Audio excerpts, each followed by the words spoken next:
Hi hello എല്ലാവർക്കും നമസ്കാരം. ഇന്ന് നമ്മൾ പരിചയപ്പെടുന്ന പ്ലാന്റ് സിങ്കോണിയം വിഭാഗത്തിലുള്ള സിങ്കോണിയം വെൻലാൻഡി എന്ന പ്ലാന്റാണ്. നമുക്കിതൊരു ബുഷി പ്ലാന്റായിട്ടും അല്ലെങ്കിൽ ഹാങ്ങിങ് പ്ലാന്റായിട്ടും ഒക്കെ വെച്ച് വളർത്താൻ സാധിക്കുന്ന അത്രയും ഭംഗിയുള്ളൊരു പ്ലാന്റാണ്.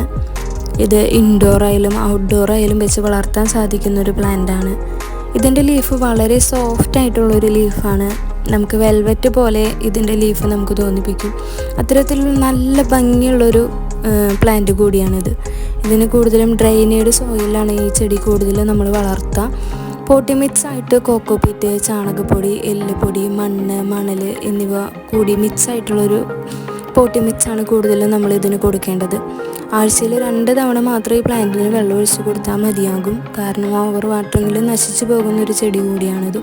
അതുപോലെ തന്നെ ഡയറക്റ്റ് സൺലൈറ്റ് കിട്ടുന്ന സ്ഥലത്ത് വെച്ച് കൊടുത്താലും ഇതിൻ്റെ ലീഫ് മുരടിച്ച് പോകുന്ന ഒരവസ്ഥയും പ്ലാന്റ് നശിച്ചു പോകുന്ന ഒരവസ്ഥയും കണ്ടുവരാറുണ്ട്. നല്ല ബുഷിയായിട്ട് നമുക്ക് അത്രയും ഭംഗിയിൽ വളർത്താൻ സാധിക്കുന്ന ഒരു പ്ലാന്റ് കൂടിയാണിത്.